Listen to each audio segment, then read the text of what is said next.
Salut à tous.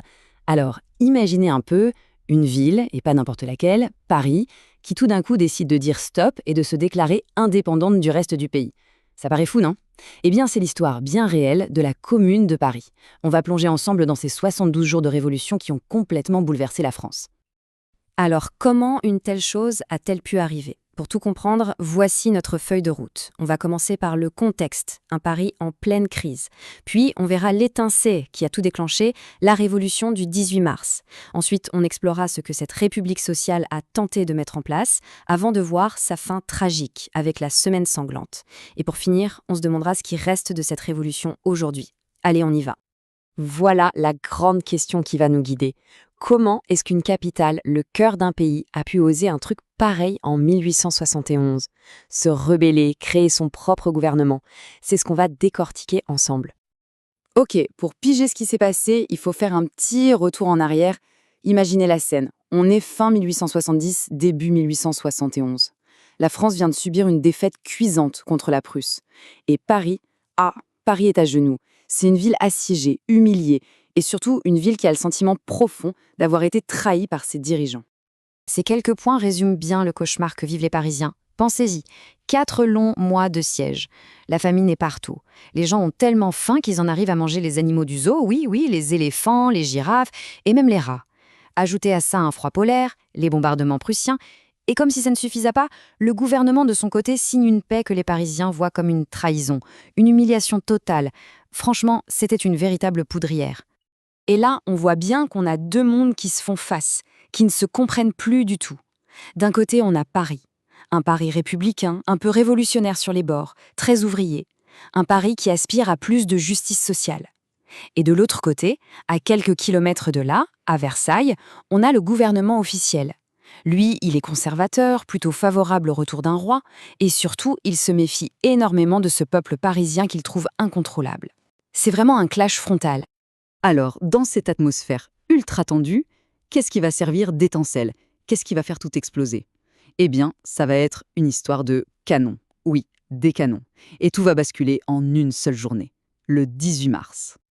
Mais attention, ce ne sont pas n'importe quel canon. Pourquoi ils sont si importants? Parce qu'en fait, ils appartiennent aux Parisiens. C'est eux qui les ont payés avec leur propre argent par souscription pour défendre leur ville pendant le siège. Ces canons, c'est un peu leur fierté, leur bien.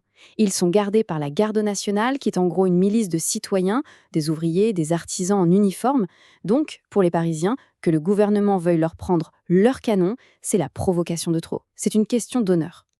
Et voilà comment ça se passe, ce fameux 18 mars. Très tôt le matin, le gouvernement envoie l'armée à Montmartre pour récupérer les canons en douce.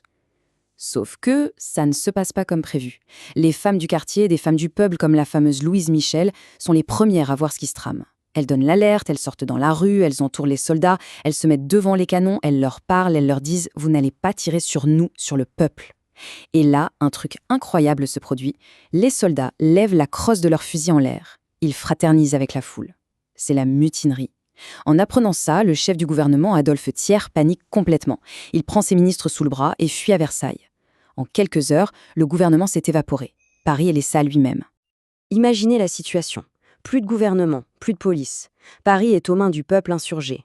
Alors très vite, on organise des élections pour élire un conseil municipal. Et le 28 mars, c'est un jour de fête immense. Sur la place de l'Hôtel de Ville, noir de monde, sous les drapeaux rouges, la Commune de Paris est officiellement proclamée. Ça y est, Paris a son propre gouvernement. Un gouvernement révolutionnaire. Et là, c'est le début d'une expérience politique et sociale absolument unique, un peu folle. Pendant 72 jours, Paris va devenir une sorte de laboratoire à ciel ouvert. L'objectif de la Commune, c'est de construire une république sociale, une société vraiment plus juste, plus égalitaire. Leur ambition, elle est immense, c'est ni plus ni moins que de changer la vie. Et concrètement, qu'est-ce qu'ils font? Eh bien, ils prennent des décisions qui, pour l'époque, sont carrément révolutionnaires. Regardez un peu. On annule les dettes de loyer, un vrai soulagement pour les familles pauvres.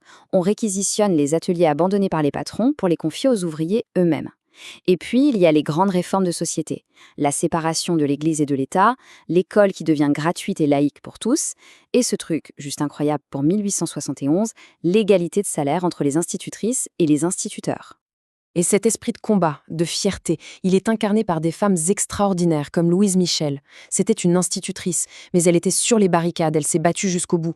Et lors de son procès, après la défaite, alors qu'elle risque la mort, elle ne baisse pas les yeux, elle ne demande pas la pitié. Non, elle se lève et elle lance à ses juges « Si vous n'êtes pas des lâches, tuez-moi ». Cette phrase, elle résume à elle seule toute la détermination des communards. Malheureusement, ce rêve, cette parenthèse un peu enchantée, ne va pas durer. Pendant que Paris expérimente, à Versailles, le gouvernement de Thiers n'est pas resté les bras croisés. Il a réorganisé son armée.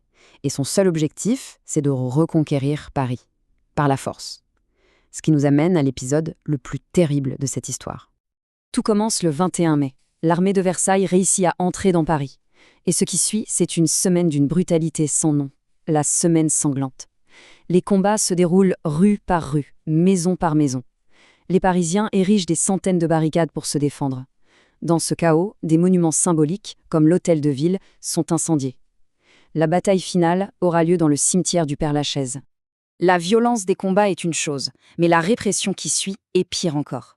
C'est un véritable massacre. On parle aujourd'hui d'au moins 10 000 morts du côté des communards.